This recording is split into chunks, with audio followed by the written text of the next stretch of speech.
Bem, meus queridos, vamos agora então para o nosso tema sobre a Trindade na Bíblia. Tem muita gente que pergunta e realmente é um assunto complexo, ele não é um assunto fácil. Eu me lembro que quando eu estava no mestrado de teologia, eu estudei com o padre Upiano Vasques, o livro A Trindade, de Santo Agostinho. Eu tenho ele aí, todo marcado. A gente ficava ali com o texto em latim, o outro em português, e anotando não somente alguns erros de tradução que o professor apontava, mas também a profundidade com a qual Santo Agostinho escreveu aquele livro da Trindade. Concordo 100% com toda a argumentação de Santo Agostinho? Não. Tem coisas a respeito da Trindade que eu acho que Agostinho foi, por demais, platônico e filosófico na defesa da Trindade, mas noutras partes eu acho que ele foi brilhante. E existe uma lenda, pelo menos uma tradição, acerca do momento em que Santo Agostinho estava escrevendo esse livro. Santo Agostinho demorou 30 anos para escrever o Tratado sobre a Trindade. 30 anos. Olha, eu não gastei 30 anos escrevendo nenhum dos livros que eu publiquei. Imagina 30 anos. E essa tradição, ou essa lenda, diz que Santo Agostinho teve um sonho, ou uma visão, que eu vou colocar aí para você ver uma imagem. Tem vários quadros, vários Caravaggios, vários quadros renascentistas que retratam essa suposta visão ou sonho de Santo Agostinho. Ele estava andando numa praia, quando ele encontrou um menininho, tá vendo aí na cena, ele com um livro na mão, esse livro era o livro da Trindade que ele estava escrevendo, e o menino estava fazendo um buraco na areia com o dedinho, e com uma concha ele pegava a água do mar e jogava dentro do buraquinho. Com outra concha, pegava novamente a concha, enchia de água e jogava no buraquinho. Então Santo Agostinho teria perguntado ao menino: "O que você está fazendo, meu filho?" E o menino teria dito para ele assim: "Eu estou querendo com essa concha colocar toda a água do mar dentro do buraquinho que eu fiz aqui na areia." Aí o Santo Agostinho, como homem adulto, evidentemente falou com ele: "Meu filho, você nunca vai conseguir isso.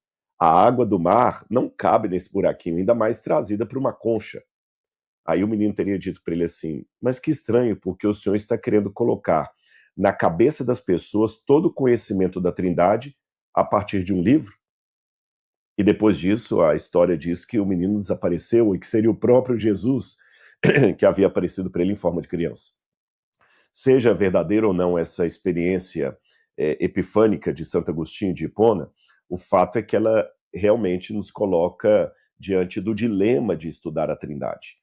É, é um tema realmente difícil, porque estamos falando da própria essência de Deus. Tanto é que na alta teologia da Idade Média, havia aqueles, como o próprio Santo Tomás de Aquino, que acabou indo um pouco para essa área, que adotavam, às vezes, um parecer mais apofático da teologia, e outros um parecer mais catafático. O que é isso, Rodrigo? Apofático e catafático? Calma que eu vou explicar para você. A teologia catafática é aquela que fala de Deus com tantos detalhes que parece que Deus é um objeto.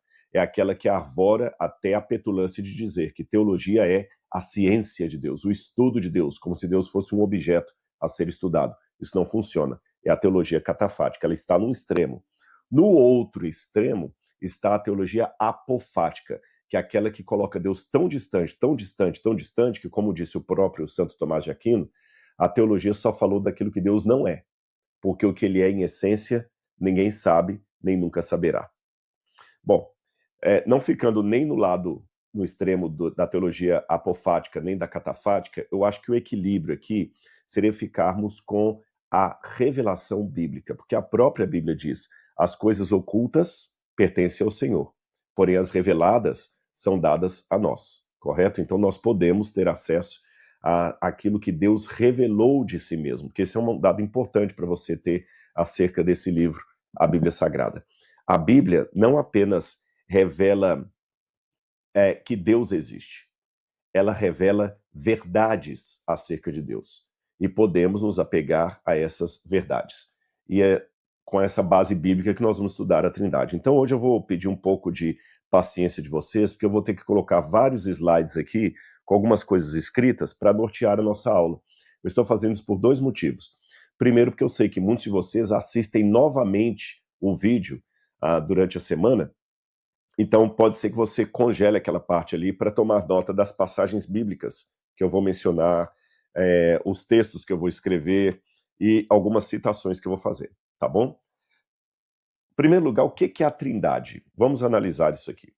A Trindade é o seguinte: nós acreditamos num único Deus que é constituído de 3 pessoas: Pai, Filho e Espírito Santo.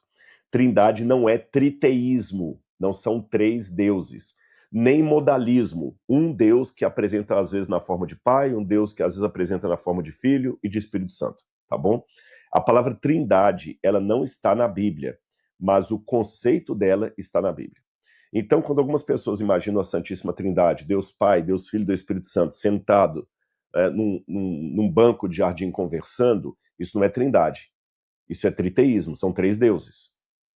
Mas também não significa que a trindade é um Deus com 3 cabeças, sabe? Ou que é um Deus só, que às vezes aparece como Pai, às vezes como Filho, às vezes como Espírito Santo. Não. São 3 pessoas distintas, mas um único Deus. Aí você pode falar assim, Rodrigo, mas se são 3 pessoas distintas, por que você não pode fazer a imagem dos 3 sentados debaixo de um banco de árvore conversando? É porque a imagem trinitária de Deus não é algo que eu consiga uma comparação na natureza. Não existe nada na natureza que se equipare à Trindade. Então, é bobagem dizer, a Trindade 3 em 1, é simples, o Sol também são 3 em 1, porque o Sol é o calor, o brilho e o próprio astro-rei, 3 em 1. Ou, quem sabe, a água, que às vezes está no estado líquido, sólido e gasoso, é o mesmo elemento, é o mesmo ser em 3 formas diferentes? Não, não, nem... você não pode comparar a Trindade à água, você não pode comparar a Trindade ao Sol. A Trindade é incomparável, porque Deus é incomparável. O próprio Deus falou na Bíblia, a quem me comparareis para fazer-me igual? Então não existe nada na natureza que eu possa falar assim, não, Deus é exatamente isso aqui, olha. Em metafísica, que é uma das matérias mais difíceis da faculdade de teologia, de filosofia que eu fiz lá em São Paulo, a metafísica, ela estuda, metafísica e lógica, foram as duas matérias mais difíceis. A metafísica estuda a noção de ser, é a doutrina de ser. O que significa ser? E quando a metafísica fala do ser de Deus, isso está muito na Suma Teológica de São Tomás de Aquino, nós só podemos falar de Deus por analogia, tá certo? Por analogia. Você não pode falar de Deus nem por univocidade, nem por equivocidade. O que é isso? Tudo que você vai falar do que está em redor, você vai descrever as coisas de 3 maneiras: univocidade, equivocidade ou analogia. O que é univocidade? Univocidade é quando eu digo assim, o cachorro é um mamífero, o gato é um mamífero, a baleia é um mamífero. Então a palavra mamífero, ela serve igualmente para os 3 seres que eu falei. Aí eu estou falando do cachorro, da baleia e do gato por univocidade. Um é tão mamífero quanto o outro, tá certo? Ou eu posso falar por equivocidade. Equivocidade é quando você fala que uma coisa é completamente oposta à outra. Então, por exemplo, quando eu falo o cachorro é um cão, existe uma constelação no espaço chamada Cão Maior. E muitas vezes as pessoas se referem ao diabo como o cão. Mas nessas 3 situações, a palavra cão não permite nenhuma correlação entre os 3 elementos. O cachorro não tem nada a ver com o diabo, não tem nada a ver com constelação. E aí você falou por equivocidade. E a terceira forma, você pode falar das coisas que existem por analogia, que é uma sombra que dá a entender um pouquinho do que é o outro, mas não é exatamente igual. Então, de Deus só podemos falar por analogia, e não por comparação perfeita. Significa, então, dizer que, vou colocar aqui, a Trindade é um mistério porque Deus é um mistério. E muita gente já trava aqui. Ah, mas se é um mistério, como é que 3 podem ser um podem ser 3? Isso não faz sentido. Se não faz sentido, eu não aceito. Aí eu coloco, será que Deus seria incoerente apenas por ser misterioso? A gente tem que lembrar que na Bíblia Sagrada, mistério não quer dizer algo impossível de existir. Mistério na Bíblia significa algo que a nossa inteligência não consegue alcançar, tá bom? E até é interessante dizer isso, porque, repito, mistério não significa algo que não exista. Mistério significa algo que a minha mente não consegue alcançar, por isso é misterioso. Então, Deus é misterioso. Agora, a Bíblia, ao afirmar que Deus é misterioso e que a Trindade é um mistério, ela democratiza a nossa incompreensão de Deus. Porque Deus é um mistério para o leigo, para o teólogo, para o padre, para o bispo, para o cardeal, para o pastor, para o apóstolo, para o papa, para o líder muçulmano. Deus é um mistério para o ateu, Deus é um mistério para todo mundo. Ninguém tem capacidade de compreender na essência o ser de Deus. Todos nós precisamos de uma revelação de Deus para podermos conhecer algo a respeito dele. Ou seja, o próprio Deus tem que se revelar para que nós possamos saber alguma coisa dele. Isso é uma democratização. Não existe uma elite espiritual que saiba mais sobre Deus. O teólogo não pode falar, eu sou um especialista em Deus, da carteirada, sabe? Não discuta comigo porque eu tenho doutorado em teologia, eu sei mais sobre Deus do que você. Não existe isso. Então, quando a gente fala do mistério da Trindade, a Bíblia está democratizando. Era o gnosticismo combatido pelo apóstolo João e os primeiros cristãos no período pós-apostólico, era o gnosticismo que criava uma elite de Deus, que eram aqueles iniciados, que sabiam verdades, segredos sobre a divindade que os demais não iniciados não conheciam. E eram também os gnósticos que criaram esse mistério, porque eles diziam também na época do apóstolo João que um Deus espiritual que se encarna também é um contrassenso. Então hoje quem não aceita a Trindade diz um Deus que são três e um ao mesmo tempo não faz sentido, é loucura. No passado também diziam um Deus que se fez carne e habitou entre nós também é loucura e não aceitavam. E João escreve na sua epístola que aquele que nega que Cristo veio em carne é do anticristo. Então, cuidado com o fato de você rejeitar algo a respeito de Deus apenas porque é misterioso ou porque sua mente não alcança. Como eu estou dando essa aula para pessoas que já partem do pressuposto que a Bíblia é a palavra de Deus, porque se eu desse essa aula para ateus, eu ia usar outra abordagem. Mas eu estou agora voltando para você que já crê na Bíblia como palavra de Deus, tá bom? Você que crê na Bíblia como palavra de Deus não pode argumentar que a Trindade é inaceitável porque ela é misteriosa e não faz sentido na mente humana. Se você usar esse tipo de argumento, você está minando a própria fé cristã. Por quê? Porque existem várias outras verdades da fé cristã que também desafiam a lógica humana. Por exemplo, muitas pessoas que não aceitam a Trindade, porque ela não faz sentido, aceitam a encarnação de Jesus, que também não faz sentido. Como é que Deus pode ter encarnado? Muitos que não aceitam a divindade de Jesus, porque eu disse isso aqui pela seguinte razão, tem aqueles dualistas também, dualistas não, é uma espécie de dualismo, é que dualismo mesmo é a separação não harmônica entre dois elementos. Mas a palavra dualista também, ela foi usada por uma outra modalidade de pessoas que não aceitam a trindade, mas aceitam a dualidade, Deus Pai e Deus Filho, tá bom? Aqui já é uma semântica da palavra dualismo que originalmente tinha outro significado. Tem pessoas que aceitam que Jesus e o Pai são Deus, só não aceitam o Espírito Santo.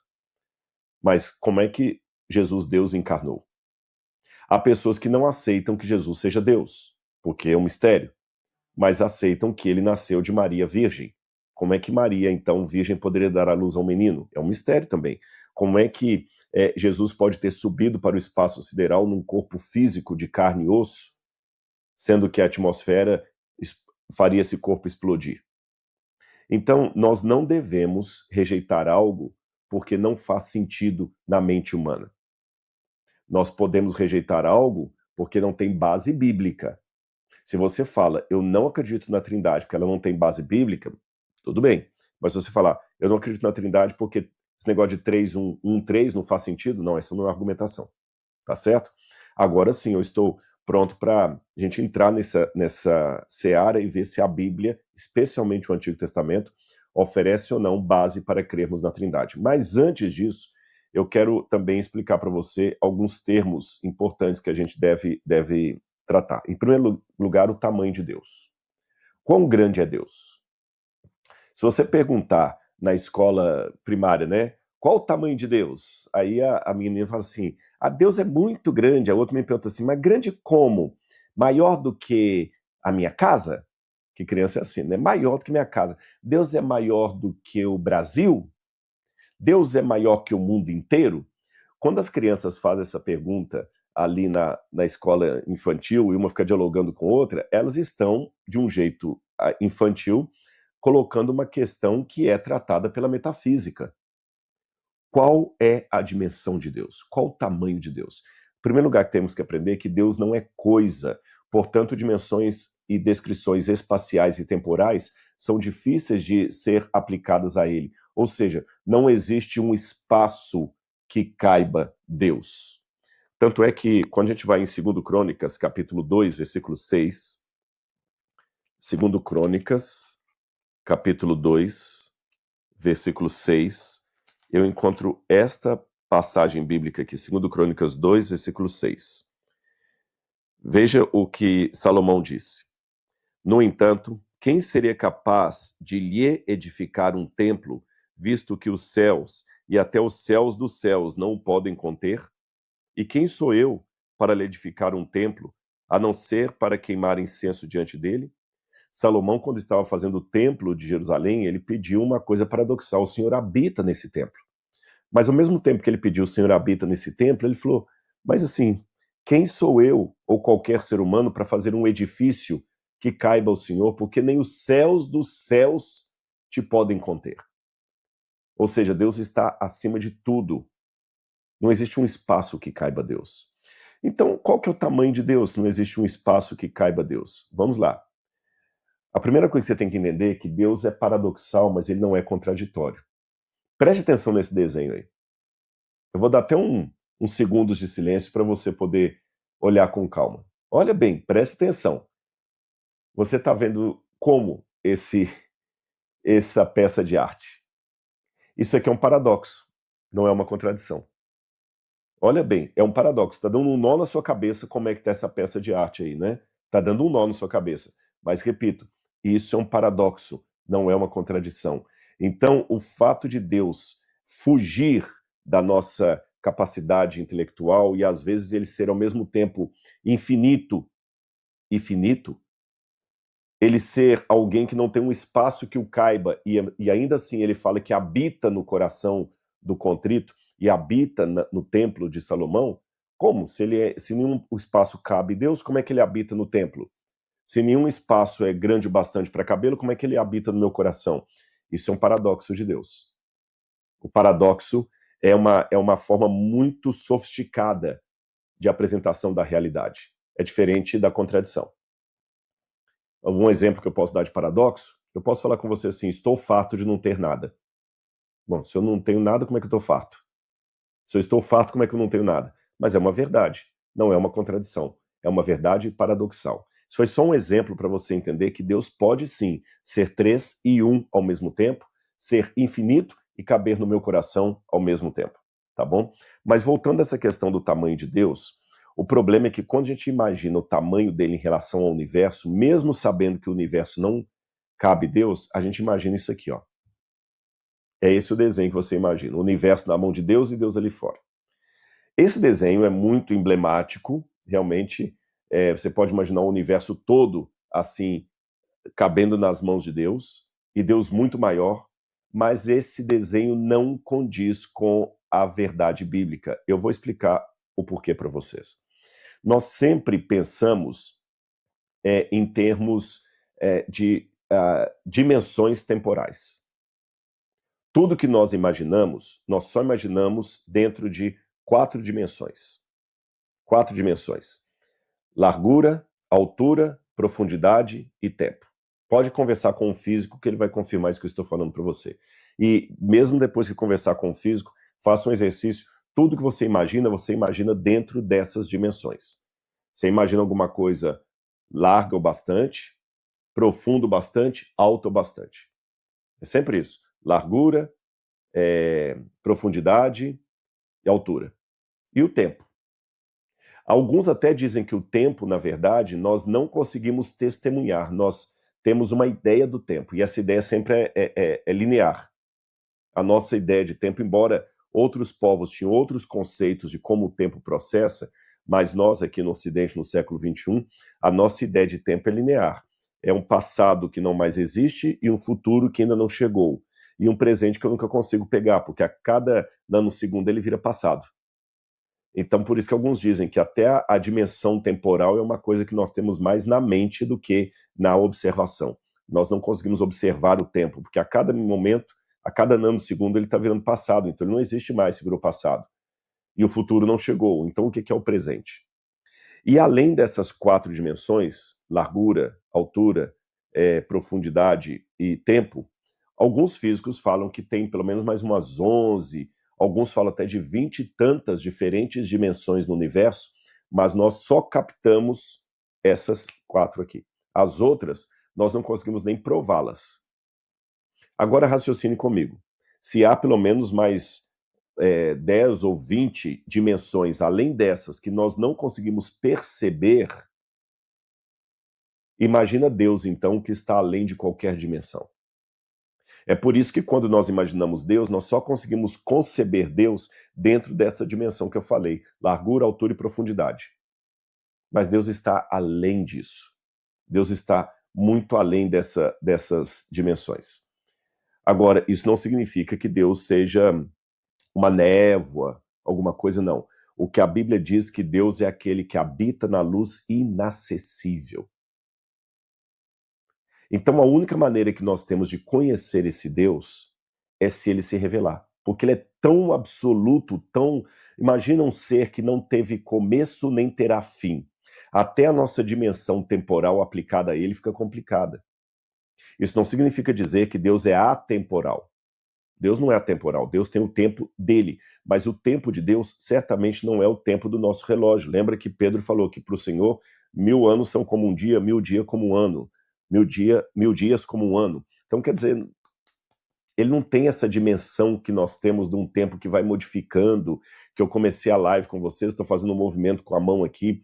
O mover de Deus é diferente do mover humano. Deus não duela com a sua própria vontade. Deus não precisa de nada e ainda assim nos desejou. É impossível você falar de um Deus desse, um Deus cujo centro está em toda parte e a periferia não está em parte alguma.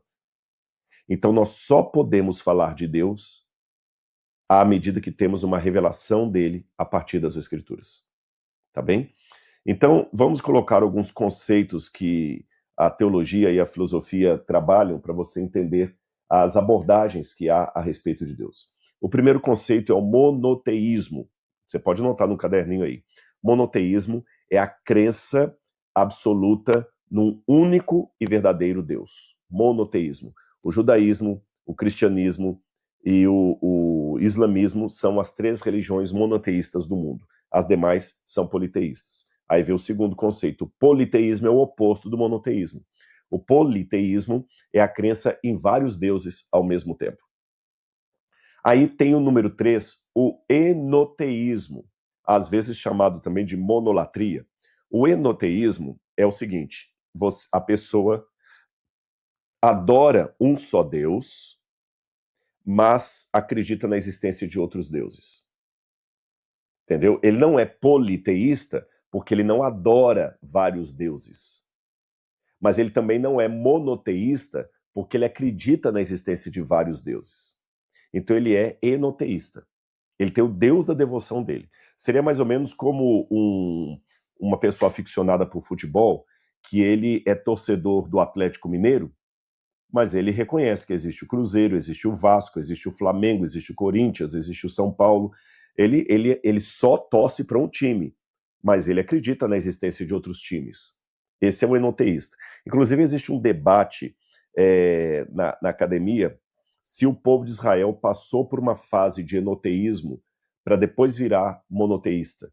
Porque a linguagem que Deus usa, não terás outros deuses diante de mim, parece que o povo acreditava na existência de outros deuses. Embora tanto em Moisés como em Isaías, Deus já orientava o povo de Israel. Eu sou o Senhor Deus, o único Deus verdadeiro. Antes de mim nenhum Deus se formou e depois de mim nenhum haverá. Então o monoteísmo é muito claro na linguagem de Moisés e de Isaías. Porém, a bem da verdade, houve muitos momentos de apostasia em que o povo trocou o Deus de Israel por Baal, por Áshera, por algum deus pagão, por Dagon. Então, mesmo que eu não saiba dizer se o povo teve uma fase enoteísta ou não é que eu não saiba, é que isso seria um assunto para a gente discutir num outro momento. Uma coisa é certa, houve momentos em que o povo de Israel voltou-se para o politeísmo ou para o enoteísmo, trocando o Senhor por outro Deus ou querendo adorar dois ao mesmo tempo, Deus e Baal, tá certo? Mas você já entendeu o que é o enoteísmo? Existe também o panteísmo ou monismo. O que é o panteísmo ou monismo?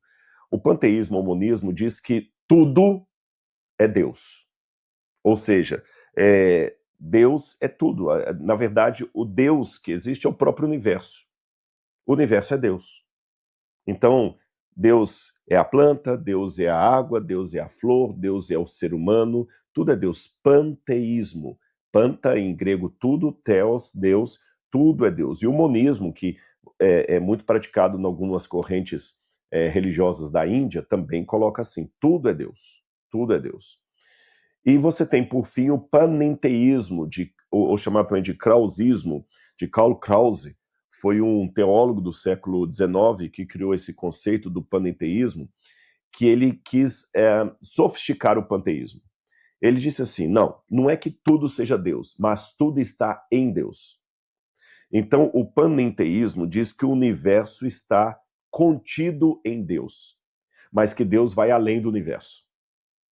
Então, o panteísmo acredita que o universo coincide com Deus. O panenteísmo diz que o universo faz parte de Deus. Então, seria mais ou menos o seguinte: é como se eu agora fosse Deus e o que eu sou é o universo. Então, o universo está tudo aqui, ó. Meu corpo todo é o universo. Então, qualquer célula minha é Deus. Tudo é Deus. Esse é o panteísmo. O panenteísmo: o universo é o meu fígado. Ele está em mim, mas eu sou maior do que ele. Agora, dessas 5 posições, a meu ver, a única que realmente é matizada na Bíblia é a número 1, que é o monoteísmo, que nós vamos tratar aqui sobre isso com vocês. Agora vamos lá. O primeiro texto que a gente tem que abordar é Deuteronômio, capítulo 6, versículo 4. Você conhece esse texto? Deuteronômio, capítulo 6, versículo 4. Opa, passei demais aqui. Deuteronômio 6, verso 4. Escute, Israel, o Senhor nosso Deus é o único Senhor. Esse é praticamente o suprassumo da teologia judaica, que até o Shema Israel. Aqui eu tenho o texto em hebraico: Shema Israel, Adonai Eloheinu, Adonai Echad. Ouve, ó Israel, né, o nosso Senhor é o único Deus. Quando você vai para Marcos, capítulo 12, 28 a 30, alguém perguntou para Jesus também qual que era o principal dos mandamentos, e Jesus repete esse texto aqui do Deuteronômio: ouve, ó Israel, o Senhor teu Deus é único. Então, qualquer doutrina, para ser condizente com a Bíblia, ela não pode abrir mão dessa máxima do Antigo Testamento, que Deus é um. Mas agora eu tenho que explicar para vocês o que significa Deuteronômio 6, verso 4. Será que, então, você já matou a trindade? Porque se Deus é um, então não podem ser 3 pessoas. Calma, entendeu? Será que Deus pode ser 3 pessoas? Mas quem falou que Deus é só um? Eu vou mostrar para vocês aqui de novo o texto hebraico, só que com uma parte amarela ali, que é da palavra errad. E aqui eu coloquei o texto hebraico, inclusive com a transliteração. Transliteração é quando você pega as letras hebraicas e coloca com uma letra brasileira para você ter uma noção aproximada do som. Então você tem Shema Israel, Adonai, quando eu falo Adonai ou Hashem, é a mesma coisa, está escrito lá Hashem, a terceira. Hashem ou Adonai é uma maneira que os judeus têm de falar de Deus sem pronunciar o nome sagrado de Deus. Mas onde está escrito Hashem, aí a terceira palavra. Eu esqueci de dizer uma coisa importante para vocês. O hebraico se lê da direita para a esquerda, tá bom? Da direita para a esquerda. Então, voltando, olha, Shema Israel, Adonai Eloheinu. Aí está Hashem Eloheinu. Então, eu estava explicando para vocês que Hashem, ou Adonai, que significa Senhor, Hashem é o nome, Adonai é o Senhor. É a maneira que os judeus têm, os religiosos até hoje, de evitar falar o nome sagrado de Deus, que é chamado de tetragrama, porque ele tem 4 letras. 4 letras. O Yud, o Rei, o Vav e o Rei. Essas 4 letras fazem o nome sagrado de Deus, que é impronunciável no entendimento judeu. Então, ouve, ó Israel, o Senhor, nosso Deus, é o Senhor, é o único. Aí falar, Adonai Echad, é um. O que significa esse fato de Deus ser um? Aqui nós temos que explicar que existem 2 palavras em hebraico para um. Você tem uma terceira, mas eu quero falar só dessas 2 aqui. Você tem a palavra Echad e você tem a palavra Yahid. Yahid. Eu vou explicar para você qual que é a diferença. As 2 palavras, Errad e Yahid, podem significar um, primeiro, no sentido literal. Tá certo? Errad, às vezes, tem um sentido de primeiro, número ordinal, ou número cardial, um, tá certo? Mas Errad, às vezes, dependendo do contexto, pode assumir um sentido de um plural. O que é isso, Rodrigo? Nunca ouvi falar de um plural. Fique tranquilo que eu vou dar exemplos e você vai entender isso nessa aula tranquilo. Errad pode ser uma unidade que comporta outros elementos. Tanto é que quando Maimônides estava escrevendo uma espécie de declarações de fé judaicas, ele ficou incomodado com a palavra Errad, de Deuteronômio 6, verso 4, e ele falou, nosso Deus é um, e colocou Yahid. Ele não usou a palavra errado, porque Maimônides, esse grande rabino do judaísmo, entendeu que a palavra errado, ela podia dar dúvida. Então ele mesmo admitia isso. E eu vou dar alguns exemplos para vocês daqui a pouco, tá bom? Vamos lá. Olha como é que errado pode ser um plural, que parece contrassenso, né? Contraditório. Vamos lá. Gênesis 1, verso 5, quando diz, o primeiro dia, Yom Echad, ele é composto de tarde e manhã. Houve tarde e manhã o Yom Echad. Então, veja bem, um composto de tarde e manhã. Gênesis 2, 24. O homem e a mulher se tornam uma só carne. Basar Echad. Olha, uma só carne composta do homem e da mulher. Gênesis 11, verso 6. A humanidade rebelada é descrita como um só povo, Amechad, um só povo, mesmo composto por várias pessoas. Jeremias, capítulo 32, verso 39. Na nova aliança, Deus promete dar um só coração a todo o seu povo. Lev Echad, um só coração. Uma unidade espiritual na diversidade. Então você está vendo aqui que nós temos vários exemplos em que a palavra errad significa um composto, ou um plural, um composto de vários elementos. Agora, atenção.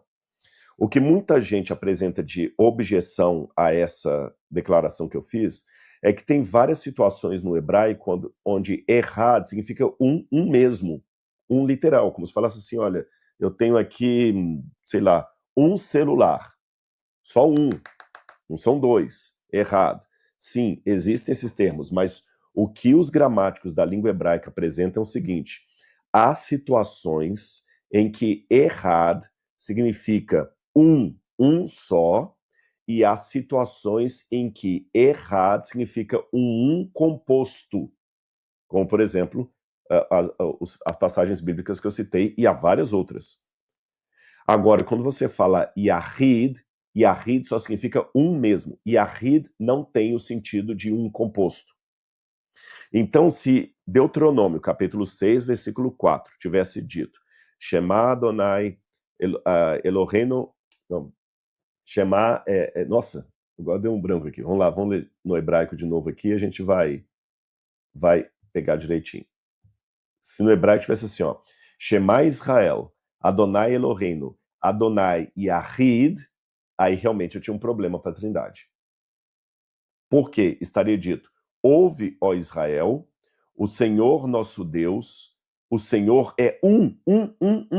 Não tem como ter pluralidade nesse um. Aí deveria estar escrito, Shema Israel, Adonai Eloheinu, Adonai Yahid. O Senhor é um absoluto. Mas está escrito Adonai Echad. Então, aqui não é uma contradição com a Trindade, porque Echad pode ter um sentido de um composto, como eu mostrei para vocês, tá bom? Diferente de Yahid. Tanto é que, olha que curioso, na Bíblia da nova New Jewish Publication Society, que é uma Bíblia publicada pelos judeus, da Tanakh, e também tem pessoas de outras confissões religiosas ali, mas é uma Bíblia aprovada por rabinos.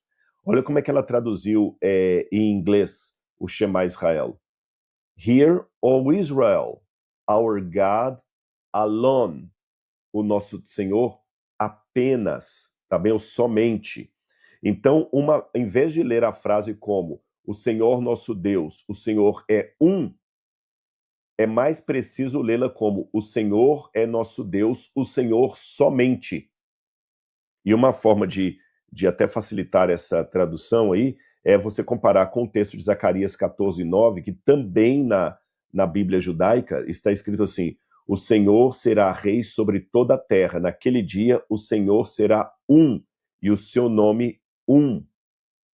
Tá bom? Ou seja, há outros reis, mas naquele dia somente o Senhor será rei.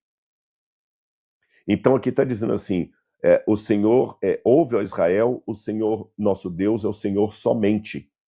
Não vamos ter outros. Interessante eles terem traduzido o Senhor somente. Enquanto muitas Bíblias só falam, ouve, ó Israel, o Senhor é um, lá colocou o Senhor somente. O Senhor somente. Os próprios judeus admitem isso, que existe uma diferença entre Errad e Yahid. E só para você ter uma noção que eu não estou inventando isso aqui para favorecer a Trindade, existem vários gramáticos judeus que admitem que o Errad, usado ali em Deuteronômio 6 verso 4, pode significar uma unidade plural, ou um composto. Tem um livro muito importante do judaísmo, que é o Zohar. O Zohar é uma obra do 2º século, que ela é atribuída a um rabino chamado Shimon Bar Yochai, ou Rashbi, como é o apelido dele, que seria um judeu perseguido pelo Império Romano, e seria do 2º século. E o Zohar, embora as versões que temos dele são medievais, ele é muito usado por judeus, inclusive da linha da Cabala e tudo mais.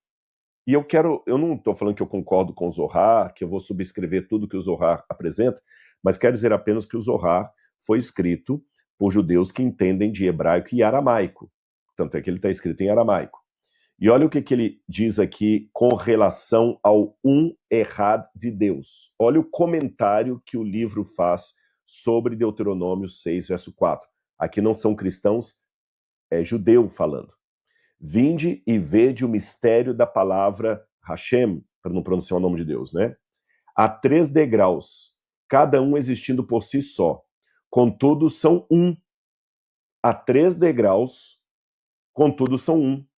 E tão unidos que um não pode ser separado do outro. O santo ancião é revelado com 3 cabeças, que estão unidas em uma. Quando fala 3 cabeças aqui, Roshim, em hebraico, Rosh, significa 3 princípios, tá certo? Três essências. O ancião é revelado com 3 cabeças, que estão unidas em uma. E essas cabeças 3 exaltadas, ou são 3, essa cabeça é 3 exaltadas. O ancião é descrito como sendo 3, porque as outras luzes que emanam dele estão incluídas no 3. Mas como 3 podem ser um? Olha, o próprio judeu do 2º século já perguntava isso. Como 3 podem ser um? São realmente um só, porque os chamamos de um? Como 3 podem ser um só, pode ser conhecido através... Como 3 pode ser um só, pode ser conhecido através da revelação do Espírito Santo. Tá bom? Então você tem edições hebraicas e aramaicas do Zohar fazendo um comentário sobre Deuteronômio 6, verso 4. Agora, a próxima passagem do Zohar, ela é mais profunda ainda. Olha o que diz. Essa graça suprema é o unificador.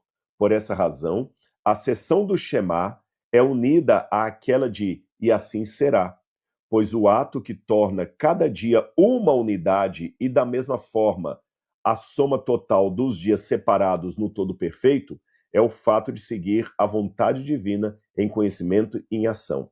E somente através desse ato de concentração na união durante a oração e a recitação do Shema, que é Deuteronômio 6, verso 4, pode-se alcançar aquela união da qual falamos frequentemente, isto é, união de cada um, a união que é expressa na frase "Ouve, ó Israel", tetragrammaton, Eloheinu, tetragrammaton, é um. Estes três são um. Como podem os três ser um? Somente através da percepção da fé. E a última passagem aqui do Zohar diz: na visão do Espírito Santo, apenas na contemplação dos olhos ocultos, o mistério da voz audível é semelhante a este, pois, embora seja uma, consiste em três elementos, fogo, ar e água, que, no entanto, se tornam um só mistério da voz. O mesmo ocorre com o mistério das tríplices manifestações divinas, designadas por tetragrammaton, que é o nome sagrado de Deus, Eloheinu, o nome sagrado de Deus. Três modos, no entanto, formam apenas uma unidade. É muito difícil entender o Zohar, ele é muito filosófico, muito poético, tem frases truncadas, mas eu acho que deu para você entender uma coisa básica. Quem compôs o Zohar entendeu que ali em Deuteronômio você tinha uma unidade composta de Deus. Agora, é lógico, eu tenho que ser honesto também com a fonte, porque alguém, numa resposta, pode falar isso. O Zohar fala de 10 emanações de Deus. É verdade. Ele fala de várias emanações de Deus, não apenas 3. Mas o meu argumento aqui não é que o Zohar prova a trindade. Tanto é que os judeus não aceitam a trindade. O meu argumento é que o Zohar admite que Deuteronômio, capítulo 6, verso 4, significa que Deus é um composto. Ou seja, um que pode ser composto de outros elementos. Errado. Portanto, o de Deus pode ser composto de mais de uma pessoa. Tá bom? Vamos a uma próxima parte aqui. Agora vamos dar alguns argumentos do Antigo Testamento que mostram que Deus realmente é um e ao mesmo tempo plural. O nome Elohim, aplicado a Deus, Elohim é um substantivo plural. E Elohim é usado para descrever Deus em Gênesis 1, versículo 1. No princípio criou Deus, Elohim, os céus e a terra. Ele também é usado em Êxodo capítulo 20, verso 3. Não terás outros deuses, Elohim, diante de mim. Em Deuteronômio 13, verso 2, vamos após outros deuses, Elohim. Agora olha que interessante. A palavra Elohim, que é uma palavra plural, literalmente deuses, então até que o final em hebraico im significa Deus. Elohim é uma palavra que é aplicada tanto ao Deus verdadeiro como a deuses, no plural, falsos. A mesma palavra. No princípio criou Deus os céus e a terra. Bereshit bara Elohim. No princípio criou Deus, ou deuses, mas é Deus aplicando ao Todo-Poderoso. É interessante porque que Moisés escolheu uma palavra plural para designar o Deus único. E quando estão falando dos deuses no plural, também aparece a palavra Elohim. Não terás outros deuses, outros Elohim diante de mim. Agora, olha que interessante. Às vezes, quando a palavra deuses, ou Elohim, aplica-se ao Deus verdadeiro, o verbo vem no singular. Por exemplo, Bereshit bara Elohim. Bara é singular. Então, literalmente, é como se eu escrevesse assim: no princípio criou deuses. Mas é um Deus só. Mas, embora a palavra Deus está no plural, o verbo está no singular. Vayomer Elohim. E disse deuses. Mas é o Deus verdadeiro. Percebe? Então, há várias vezes na Bíblia, Yassá Elohim, e fez Deus,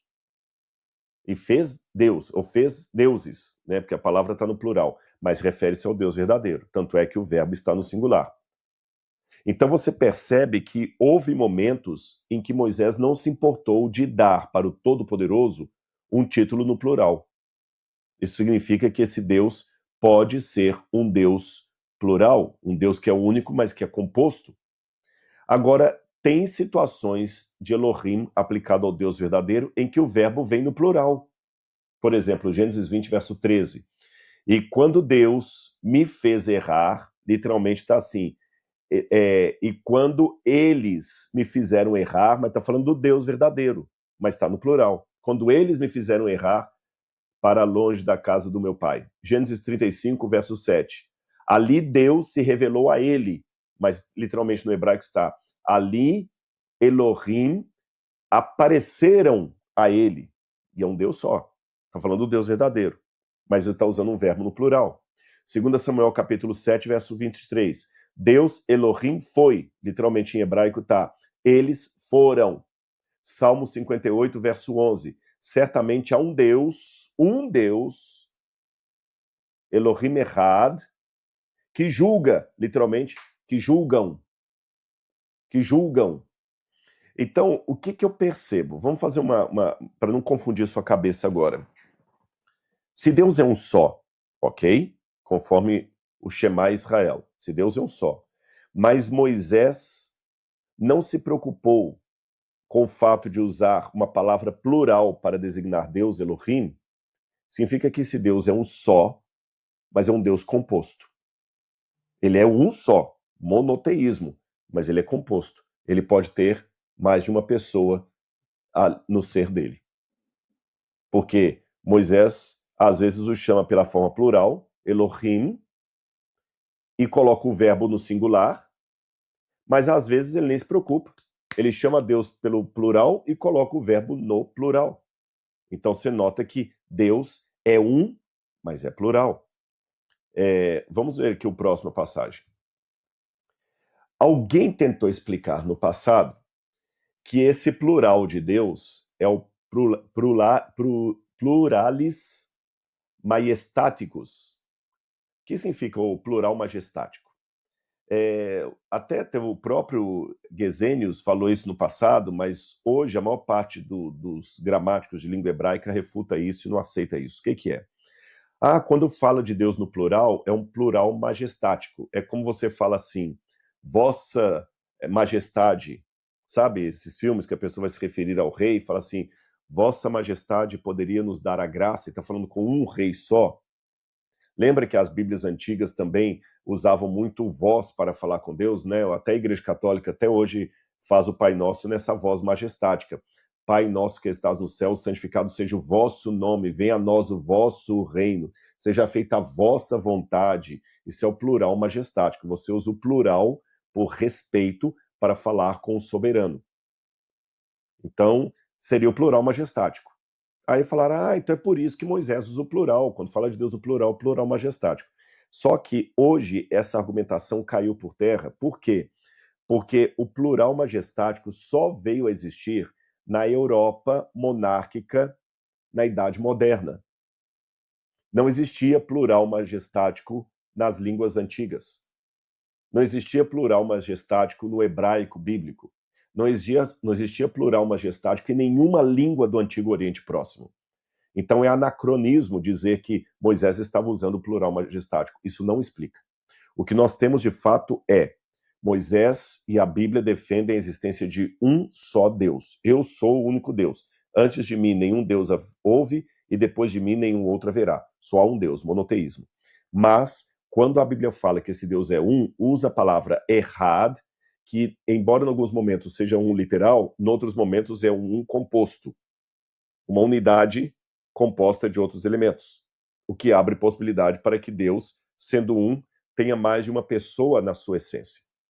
Segundo, Moisés, quando vai falar desse Deus, usa o nome plural, Elohim, e às vezes coloca com o verbo no singular, às vezes coloca com o verbo no plural, sem se preocupar com isso.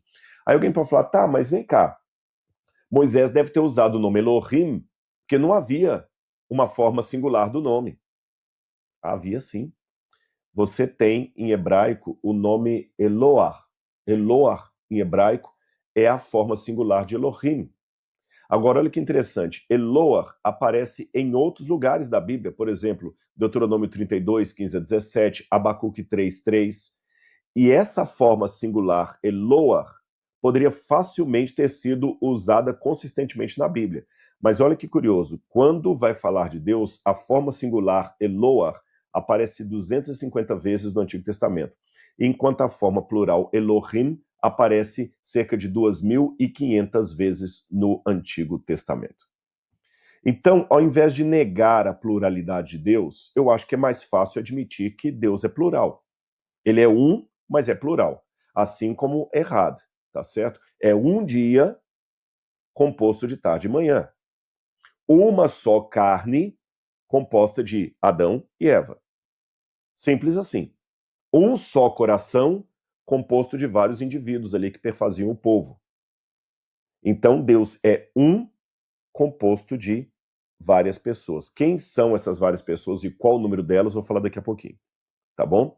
Mas o fato é que a Bíblia, o monoteísmo não é incompatível com a ideia de um Deus único em essência, plural em pessoa.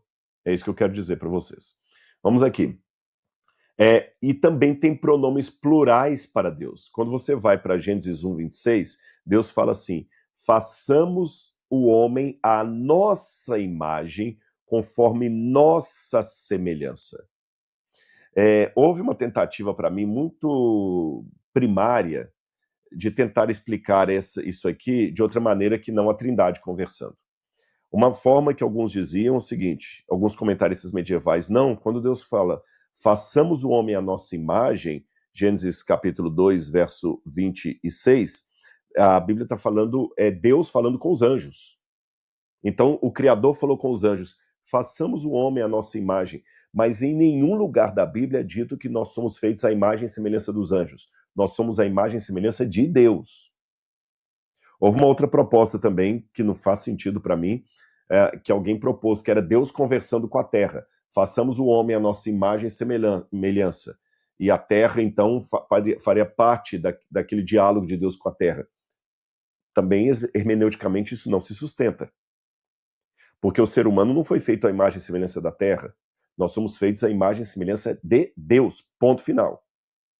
Então, se esse Deus, ponto final, diz, façamos o homem à nossa imagem e semelhança, evidentemente que esse Deus tem que ter um cômputo de pessoas na divindade conversando entre si. Senão Deus ia falar de si para si mesmo, como eu converso com o meu botão, não faz sentido. Não faz sentido Deus dizer, façamos o homem à nossa imagem e semelhança. Ele estava conversando com alguém.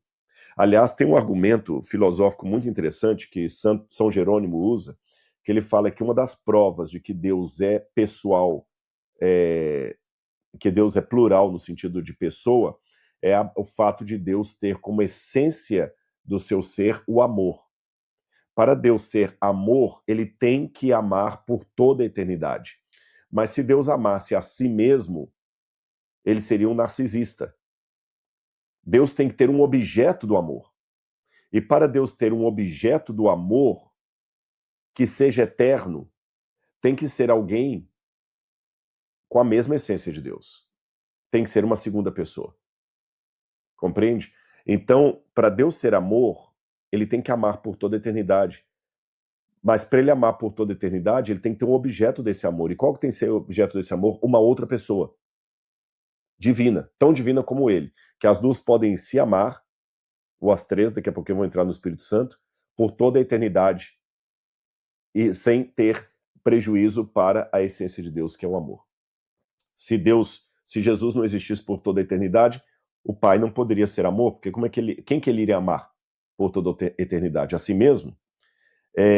Na continuação aqui, eu quero apresentar outra coisa. Sim, eu quero voltar ainda na questão dos pronomes plurais para Deus, porque não é só Gênesis 1, 26, não. Quando você vai também na destruição de Sodoma e Gomorra, aliás, antes, quando Adão e Eva comem do fruto proibido, no capítulo 3, verso 22, Deus lamenta assim, então o Senhor Deus disse, então o tetragrama sagrado aqui, eis que o homem se tornou como um de nós, conhecedor do bem e do mal. Novamente, Deus não está falando com anjo, Deus está falando com outras pessoas da divindade. Quando você vai para a destruição da Torre de Babel, no capítulo 11, diz o seguinte, olha, verso 7. No verso 7, Deus diz assim, ó, venham, vamos descer e confundir a língua deles. Vamos confundir a língua deles. Vamos descer. Deus não está dando uma ordem para os anjos, desçam. É Deus falando, vamos descer. Também Isaías 6, verso 8, diz assim, ouvi a voz do Senhor que dizia, a quem enviarei e quem há de ir por nós? Olha o chamado de Isaías. A quem enviarei e quem há de ir por nós? Então, evidentemente que Deus é plural, embora seja único. E há outras descrições plurais de Deus. Quando você vai em Eclesiastes 2, verso 1, embora na tradução em português esteja no singular, no hebraico está no plural. Lembra-te agora do teu Criador, no hebraico está, lembra-te dos teus criadores. O Salmo 149, verso 2, alegre-te, Israel, no teu Criador. Novamente está criadores. Josué 24, 19, Deus Santo, literalmente está deuses santos, no plural. Isaías 54, 5, porque o teu criador é o teu marido, literalmente está, os teus criadores são os teus maridos. Então, partindo do pressuposto que a Bíblia é a palavra de Deus, ela não entra em contradição, é mais sensato para mim acreditar que Deus é um, mas um composto, e não um radical. Porque senão eu nego a Trindade, mas eu nego também a própria essência da Bíblia, que traz tantas vezes declarações plurais acerca de Deus, sem cair no politeísmo. Sem cair no politeísmo, tá certo? Porque se eu digo que um casal se faz uma só carne, uma só carne é composta do casal. Ela não é composta indistintamente de todo mundo que quiser fazer parte daquilo ali, tá bom? Então vamos continuar. Vamos ver alguns exemplos bíblicos que, para responder essa questão de quantas pessoas haveria na Trindade, ou na divindade, vamos começar com o Antigo Testamento. O Salmo 45, versos 6 e 7, dá a entender que há duas pessoas na divindade, pelo menos. No mínimo duas, tá bom? No mínimo duas. Por quê? Vamos ler com calma, tá aí na tela, vocês podem ler comigo. Salmo 45, 6 a 7. O teu trono, ó Deus, é para todos sempre. O cetro do teu trono é um cetro de retidão. Tu amas a justiça e odeias a iniquidade. Por isso, Deus, o teu Deus, te ungiu com óleo de alegria, mais do que a teus companheiros. Olha essa última parte. Por isso, Deus, o teu Deus, obviamente que aqui é só você ler com calma o texto. Qualquer coisa você dá um pause no vídeo aqui e leia com calma, ou leia na sua Bíblia. Olha, ele está falando de Deus, com Deus. Ele fala assim, o teu trono, ó Deus, está falando com Deus, é para todo sempre. O cetro do teu reino é um cetro de retidão. Tu amas a justiça e odeias a iniquidade. Por isso, Deus, o teu Deus te ungiu. Então ele está falando de um Deus que foi ungido pelo Deus desse Deus. Percebe? E quem foi ungido aqui é o Messias. E é curioso que o Messias aqui é chamado de Deus, porque ele é ungido, e fala que o Deus dele. Então, veja bem, ó Deus, o teu Deus te ungiu. Então, pelo menos duas pessoas são chamadas de Deus aqui nesse texto. O Messias e um outro Deus que unge o Messias. E isso aqui não é politeísmo. A falar, não, mas o Messias é um Deus menor, é um Deus com D minúsculo, isso é politeísmo. Com todo respeito às minhas irmãs testemunhas de Jeová, eu respeito muito, mas eu já vi explicação da Testemunha de Jeová dizendo que Jesus é um Deus com D minúsculo, porque ele foi criado por Deus Pai. Então ele é divino, mas ele é divino com uma divindade menor. Isso é politeísmo. Porque se você fala que tem um Deus maior e um Deus menor, aí é politeísmo. E a Bíblia não subscreve politeísmo. Tá certo? E os dois são chamados de Elohim no hebraico. Vamos aqui a mais um. Oséias 1, verso 7. Terei misericórdia da casa de Judá e os salvarei pelo Senhor seu Deus. Não os salvarei pelo arco, nem pela espada, nem pela guerra, nem pelos cavalos, nem pelos cavaleiros. Perceba que quem fala é Elohim. que diz que terá misericórdia da casa de Judá e os salvará pela instrumentalidade de Hashem, o seu Elohim.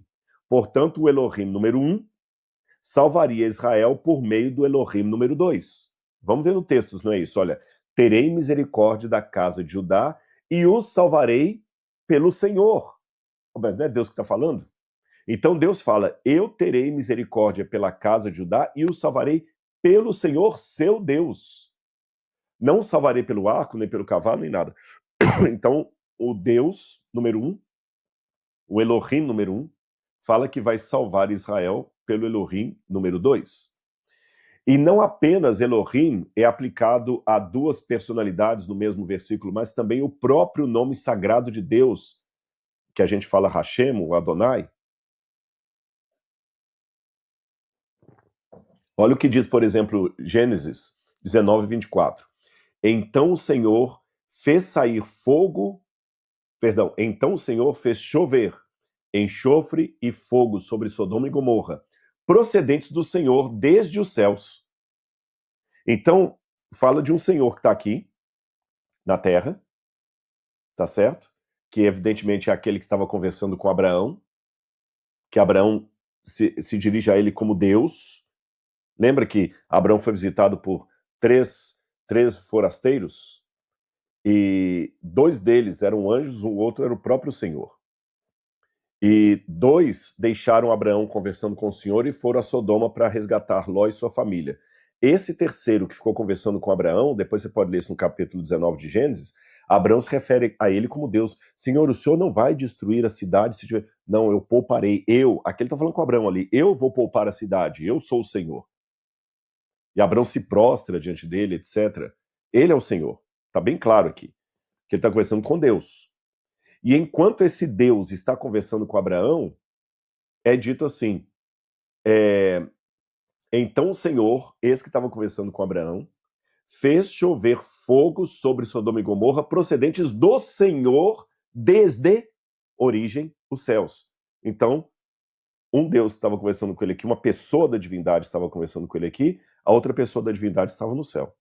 Um Elohim estava falando com ele, outro Elohim estava lá. Mas não são 2 deuses, são 2 pessoas numa mesma divindade.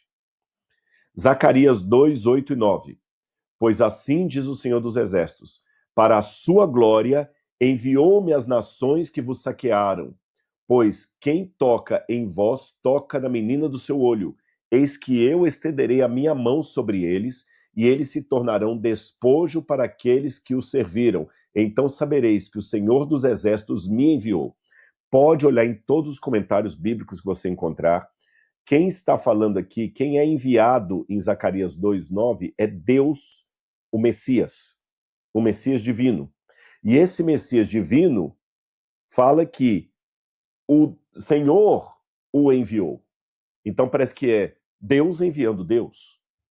Literalmente é isso.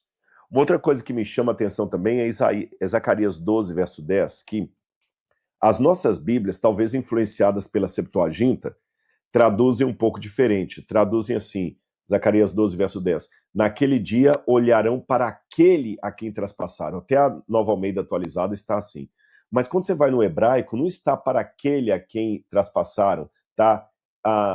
Elai é para mim a quem traspassaram. Tá certo? Olharão para mim a quem traspassaram. É curioso que o capítulo 12 de Zacarias, quem está fazendo o discurso ali é o Senhor Deus de Israel, é Hashem. E Hashem, ao fazer o discurso para Israel, diz, naquele dia olharão para mim a quem traspassaram. E nós cristãos sabemos que quem foi traspassado na cruz foi Jesus. Então olha que ali, Jesus, numa forma divina, usando até o tetragrama sagrado, diz, naquele dia olharão para mim, Hashem, a quem traspassaram. Então Jesus é Deus. Você está percebendo que em alguns momentos do Antigo Testamento, até o nome sagrado de Deus, o tetragrama, é aplicado à segunda pessoa da divindade? Tá certo? Até o tetragrama sagrado. Agora, uma pergunta que vocês podem fazer é o seguinte, tá bom, Rodrigo, deixa eu tirar isso aqui para conversar um pouquinho, depois eu volto.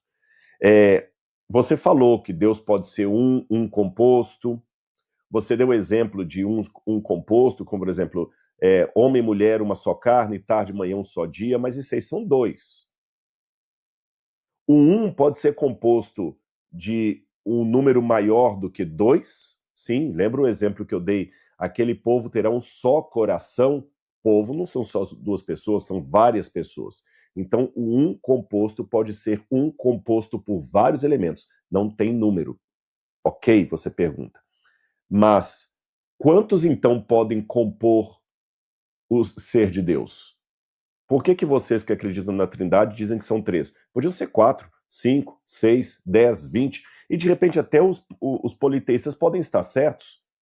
Vários deuses, na verdade, são apenas pessoas da mesma divindade. Não. Não pela seguinte razão. Vamos lá. Em primeiro lugar, Baal, Zeus, Poseidon, esses deuses são todos considerados pela Bíblia falsos deuses. Então, se eu estou trabalhando com um texto bíblico como autoridade para montar a minha doutrina, eu tenho que seguir o que a Bíblia fala. Esses deuses são falsos deuses. Se são falsos deuses, então eles não podem fazer parte da divindade verdadeira. Ponto número 1. Ponto número 2. Ponto número 2. Em nenhum lugar Baal admite fazer parte da mesma divindade que Zeus. Eles são deuses bem distintos. Se eu colocar Baal, Zeus, Poseidon, vamos pegar até os da Grécia ali, vamos deixar o Baal de lado. Se eu pegar Zeus, Poseidon e Hades, eles jamais perfazem uma mesma divindade. Eles são seres e deuses independentes um do outro. Então não coincide com a doutrina da Trindade. Se eu pegar se eu pegar Zeus, Poseidon e Hades, evidentemente eu estou falando de triteísmo, são três deuses, não de trindade. É só o cristianismo, pelo seu matiz bíblico, que tem a ideia de trindade, que embora a palavra trindade não esteja na Bíblia, o conceito está lá. Mas, de qualquer maneira, eu tenho que responder uma pergunta honesta que vocês podem fazer. Tá, então por que três? Quem determinou que eram três? Até agora, você mostrou evidências de dois. Como é que a gente pode chegar a três? Então vamos pela própria Bíblia. Vamos lá. A Bíblia hebraica aponta para a pluralidade de pessoas, mas quantas personalidades existem na divindade? Bom, em primeiro lugar, nós temos a Bíblia falando várias vezes de um ser misterioso chamado Anjo do Senhor, que é considerado distinto de outros anjos. Ele não é um anjo qualquer. Ele é Deus em forma angelical. Deus em forma angelical. Nós temos muitas passagens, por exemplo, Gênesis 16, verso 7. Quando você pega aqui, Gênesis, vou ler talvez só essa e mais uma para não ficar muito cansativo. Gênesis 16, verso 7. Diz assim na minha tradução: o anjo do Senhor a encontrou, Agar, junto à fonte da água, no caminho do deserto, junto à fonte do caminho de Sur, e perguntou-lhe: Agar, serva de Sarai, de onde você vem e para onde você vai? Ela falou: fujo de Sarai, minha senhora. Aí quando você vai no verso 13, diz o seguinte: então Agar deu ao Senhor que havia falado com ela o nome: tu és o Deus que vê. Ora, quem tinha falado com Agar era o anjo do Senhor, mas no final diz que Agar deu ao Senhor, o tetragrama sagrado, que falou com ela. Quem falou com ela foi o anjo do Senhor ou foi o Senhor? Ora, obviamente, foi o Senhor em forma angelical. Quando Abraão também vai sacrificar Isaque, o anjo do Senhor segura Abraão pela mão e fala assim: Abraão, não faça mal ao menino, porque eu sei que você não me negou o seu filho. Perceba? Também quando Moisés, na sarça ardente, vê o anjo do Senhor, diz que o anjo do Senhor falou com Moisés da sarça ardente. Êxodo capítulo 3. Tira as sandálias porque você está pisando no lugar santo. E aí Moisés pergunta para o anjo do Senhor: quem é o Senhor? Eu sou o Deus de Abraão, de Isaque e de Jacó. Eu serei o que serei. Também no Êxodo, tem uma outra passagem, eu vou colocar aqui de novo, Êxodo 23, 20 a 22, onde esse anjo do Senhor perdoa pecados. E quem pode perdoar pecados é apenas Deus. Também, então tem várias situações na Bíblia em que o anjo do Senhor apresenta, mas não é um anjo qualquer, é Deus numa forma angelical. Então nós já temos pelo menos essa ideia de que Deus pode se apresentar de uma maneira diminuta. E a terceira pessoa? Onde é que ela aparece? Gênesis capítulo 1, versículo 2, mostra as três pessoas da divindade. Mostra assim, olha, no princípio, Deus criou os céus e a terra. Ou no princípio, eu tenho um estudo sobre isso que eu já mostrei em alguns vídeos, depois eu posso mostrar de novo. O no princípio já é uma pessoa através da qual Deus cria tudo. Os próprios judeus admitem isso. Então, o princípio é uma pessoa, Deus, Elohim é outra pessoa, aí fala, a terra era sem forma e vazia, havia trevas sobre a face do abismo, e o Espírito de Deus pairava sobre as águas. Então, além do Senhor Deus, além do anjo do Senhor, fala também do Espírito de Deus. O Gênesis 6, verso 3. Gênesis 6, verso 3. Por ocasião do dilúvio, ou da iminência do dilúvio, Deus disse assim, o meu espírito não agirá para sempre no ser humano, pois este é carnal. Vamos para Jó, capítulo 33, versículo 4. Jó 33, versículo 4.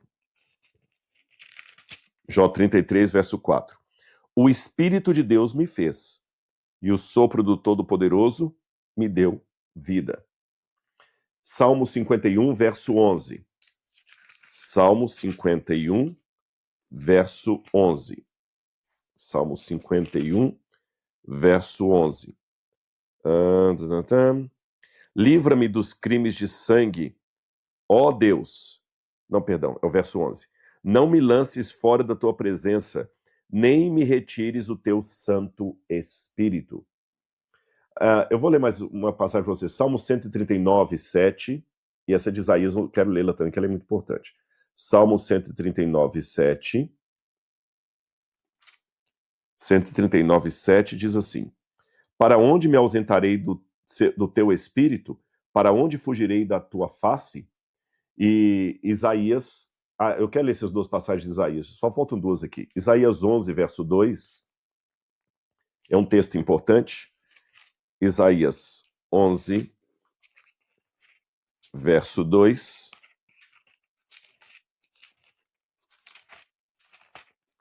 Isaías 11, verso 2 diz assim: repousará sobre ele, sobre o Messias, o Espírito do Senhor, o Espírito da sabedoria, do entendimento, do conselho, da fortaleza, do conhecimento, do temor do Senhor. O Espírito do Senhor pousará sobre ele. Então você vê nitidamente que, além de Deus Elohim falar, que eu vou chamar de Deus o Pai, você tem também o anjo do Senhor, que é divino, duas pessoas. E tem várias vezes a menção ao Espírito de Deus, uma terceira pessoa. E aí você pode falar, Rodrigo, mas será que o Espírito de Deus não é um outro nome para o anjo do Senhor? Não é a mesma coisa? Vamos a Isaías 63, 7 a 14, que você vai ver como é que os três aparecem aqui de maneira bem clara e distinta. Isaías 63, 7 a 14.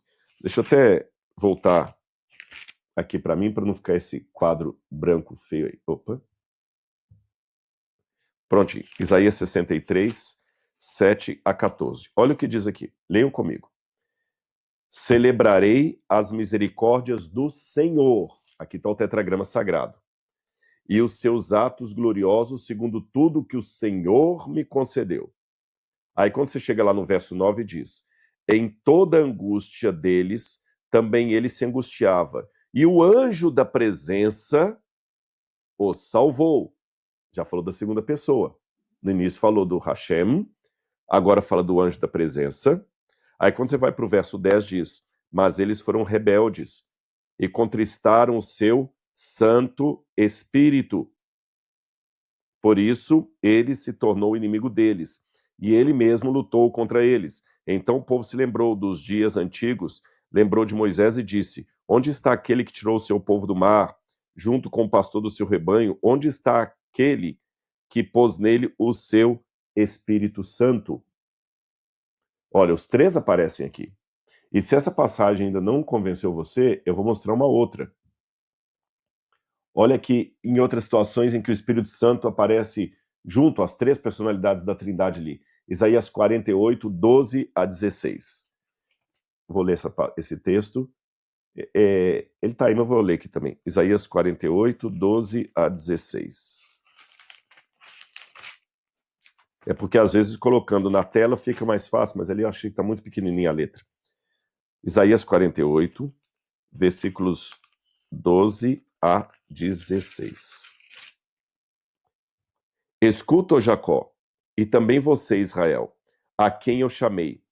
Eu sou o mesmo, sou o primeiro e também o último. Também a minha mão fundou a terra, e a mão direita estendeu os céus. Quando eu os chamar, eles se apresentarão juntos. Reúnam todos vocês e escutem. Quem anunciou estas coisas? Aquele a quem o Senhor amou executará sua vontade contra a Babilônia, e o seu braço será contra os caldeus. Peraí, deixa eu só ver se eu estou com o texto certo aqui, porque ele não está dando. Só um minutinho, deixa eu conferir com vocês. 48, 12 a 16. Ouviu meu Israel, a quem eu chamei a mim mesmo, eu sou o que fundamenta. Tá certo. O Senhor que o ama, declara que o Senhor que o ama, aproximem-se de mim e escutem desde o princípio o que eu não falei em segredo, desde o tempo que isto tem acontecido. Agora o Senhor enviou a mim o seu Espírito. Aqui falou do Senhor. Aí continua dizendo, assim diz o Senhor, o seu Redentor, o Santo de Israel. Percebeu? Três vezes Deus, as três pessoas da Trindade são aqui mencionadas. Tem uma outra passagem também, que agora eu não estou com ela anotada, é dos Salmos, que fala o seguinte: o Senhor fez todo o céu, depois pode procurar, por sua palavra e o seu Espírito. A sua palavra e o seu Espírito, tudo foi feito e tudo passou a existir. No Novo Testamento, para não ficar muito longa a nossa live aqui, nós também temos aquela resposta à pergunta de Provérbios 30, verso 4. Qual é o seu nome? Qual é o nome do seu filho? Olha que interessante isso. Certamente você sabe, o nome é Yeshua, Jesus.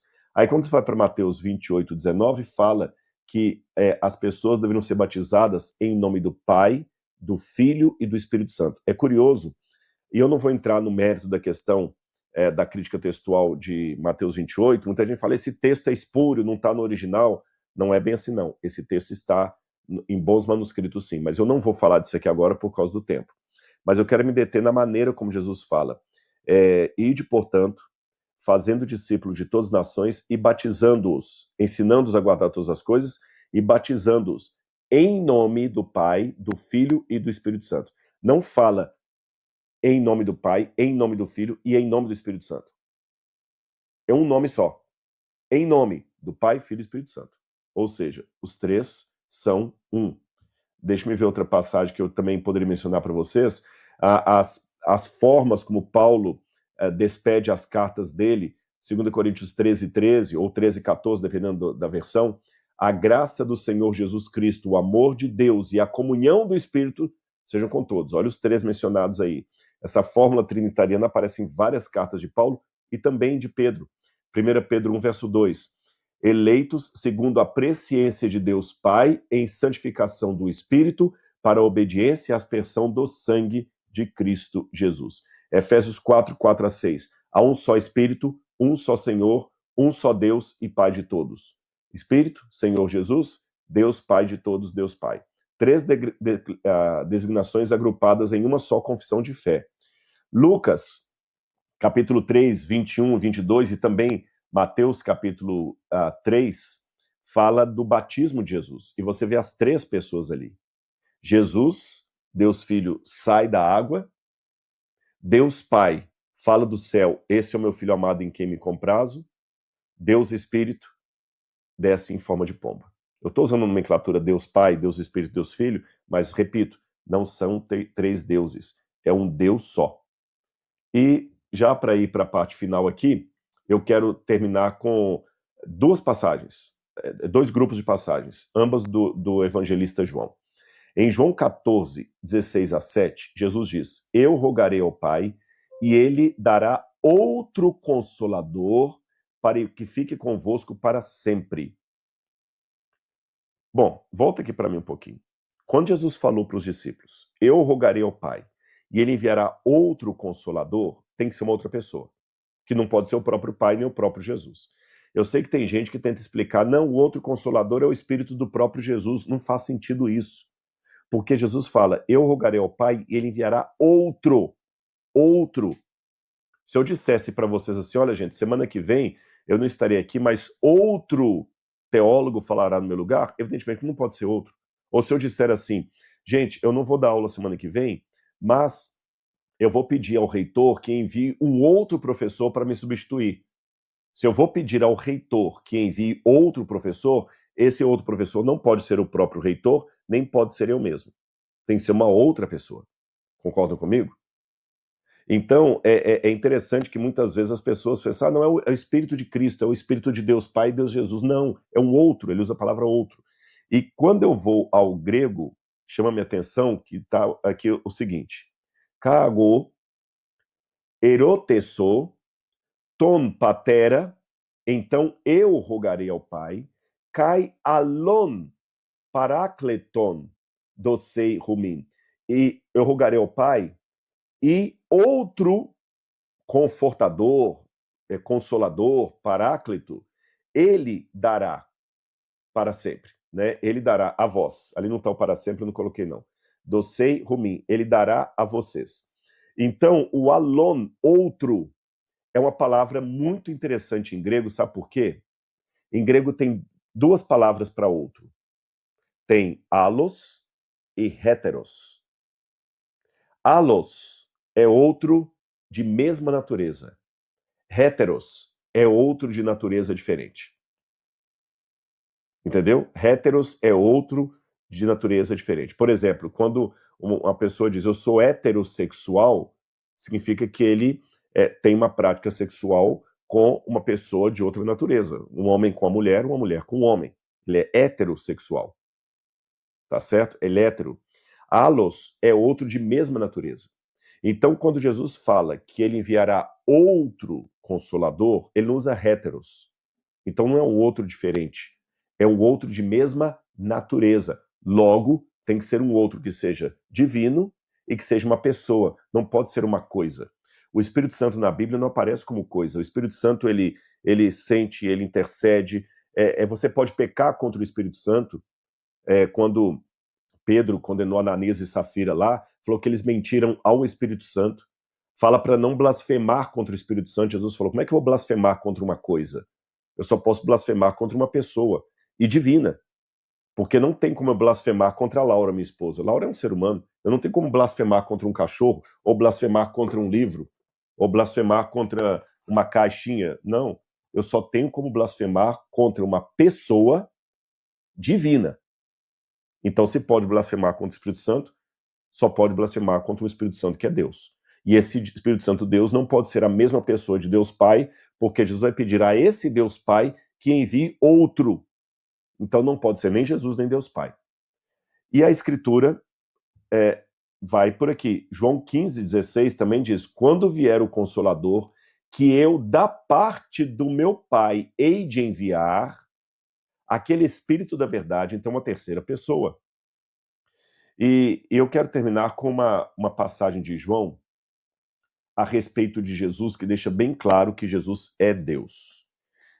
Para um dos textos mais fortes para falar da divindade de Jesus, é João capítulo 1, versículo 1, que diz, no princípio era o verbo, e o verbo estava com Deus, e o verbo era Deus. É claro, ele era Deus. Aí, de novo, eu peço licença com muito respeito para me dirigir às testemunhas de Jeová, que eu sei que pensam diferente. Na Bíblia deles, na tradução Novo Mundo, está assim, no princípio era o verbo, e o verbo estava com Deus, e o verbo era um Deus. E ainda põe com letra minúscula. De novo, eu digo que é difícil aceitar isso, porque se Jesus é um Deus menor, aí é politeísmo. Então, muitas vezes, alguns irmãos das Testemunhas de Jeová nos acusam de politeísmo por causa da Trindade, mas com todo o respeito, eu acho que quem está praticando politeísmo são vocês. Porque se você fala que Jesus é um Deus menor e que existe Deus Pai, Deus maior e Jesus o Deus menor, então existem dois deuses. Se tem dois deuses, já virou politeísmo. Politeísmo é no mínimo 2 deuses, tá certo? A Trindade não diz que são 2 deuses, é um Deus e 2 pessoas. E a tradução, o verbo é um Deus, não se justifica. O argumento que é usado para traduzir o verbo é um Deus é que em grego, quando você quer dizer uma casa específica, uma coisa específica, você coloca o artigo definido. Então, por exemplo, a palavra casa em grego é oikos. Oikos. Se eu quero dizer uma casa qualquer, eu digo oikos. Mas se eu quero dizer a casa específica, é ro oikos. Tá certo? Por exemplo, se eu quero dizer um vinho qualquer, oinos. Mas se eu quero dizer, não, é esse vinho específico, eu tô falando de um vinho, aí você é ro oinos. Tá bom? E assim por diante. Eu vou dar vários outros exemplos. Aí quando você vai no original grego, eu vou colocar aqui e vou ajudar vocês a entenderem. Tá assim, ó. Enarrenrologos. No princípio, ou em princípio, era o verbo. Rologos, o verbo. Kai rologos e o verbo em pros tonteon. Estava em pros junto tonteon, junto com o Deus. Kai theos, aí não tem o artigo. En ho logos, era o verbo. Então, num primeiro momento, parece que as testemunhas de Jeová estão corretas. No princípio era o verbo, e o verbo estava com o Deus, e um Deus era o verbo. Só que a questão que nós devemos ter clara aqui, que esse texto, nós temos não sei se eu coloquei mais um slide aqui, existe uma regra que é chamada em grego a regra de Colwell, que eu vou definir para vocês. Um predicativo nominativo indefinido que precede o verbo copulativo ser, geralmente omite o artigo. Isso não o torna indefinido, ou seja, um Deus. Você não entendeu nada dessa regra? Vai ficar fácil você entender aqui, ó. João capítulo 4, versículo 24, em grego está assim, pneuma ho theos. Deus é espírito. E não está Deus é um espírito. E não tem o artigo definido antes da palavra pneuma. De novo também em João capítulo 8, verso 44. Pseustes estin, ele é mentiroso. Antes da palavra pseustes, também não tem o verbo, não tem o artigo definido. E você não traduz, ele é um mentiroso. Ele é mentiroso. Deus é espírito, não Deus é um espírito. Então essas duas passagens mostram que você pode traduzir o verbo era Deus de maneira definida, mesmo que o original grego não tenha o artigo. Tá certo? Agora, o mais importante entendermos de tudo isso é que o que nós sabemos da Trindade é o que está revelado na Bíblia. O que passar disso já vira especulação. Como é que as três pessoas da Santíssima Trindade dialogam entre elas? Não sei. Não sei. Isso é um mistério. Mas quando a gente estiver na eternidade, nós vamos ver Deus Pai, Filho e Espírito Santo assim de vista desarmada? Não sei. Aí a Bíblia não diz. Como é que vai ser essa visão de Deus na eternidade? A Bíblia diz que nós contemplamos a Deus através do Filho. Ninguém jamais viu a Deus. O Deus unigênito que está no seio do Pai. Olha que interessante. João capítulo 1, verso 18. Ninguém jamais viu a Deus. O Deus unigênito que está no seio do Pai que o revelou. Então, é Cristo que revela a visão da divindade. Como é que vai ser isso? Não sei. É um mistério. Eu só sei que eu quero estar lá. Como é que vai ser a contemplação do Espírito Santo, de Deus Pai e Deus Filho? Não sei. Mas eu sei que eu quero estar lá. E eles estão comigo, porque eles são o único Deus de Deuteronômio 6, verso 4. E Deus não está apenas conosco, Ele está ao nosso lado. E é a economia da Santíssima Trindade que permite a nossa salvação. Quando eu digo economia, é a atuação dela. Espero que você tenha gostado dessa aula. E lembrando, não esqueça de se inscrever na plataforma Bíblia Comentada, que eu vou mandar para você de presente um exemplar do livro Maria Madalena, Verdadeira História, se você se inscrever nos planos anual ou premium, enquanto durar o estoque, tá bom? Que Deus abençoe você. Também não se esqueça de se inscrever no Congresso de Arqueologia Bíblica aqui do NASP em outubro. Eu quero conhecer você pessoalmente e além de outros colegas que estarão conosco também. Um grande abraço e que a graça de Deus Pai, a comunhão do Espírito Santo e a salvação operada por Cristo Jesus possam ser uma realidade presente em sua vida. Um abraço e até nosso próximo encontro. Tchau, tchau.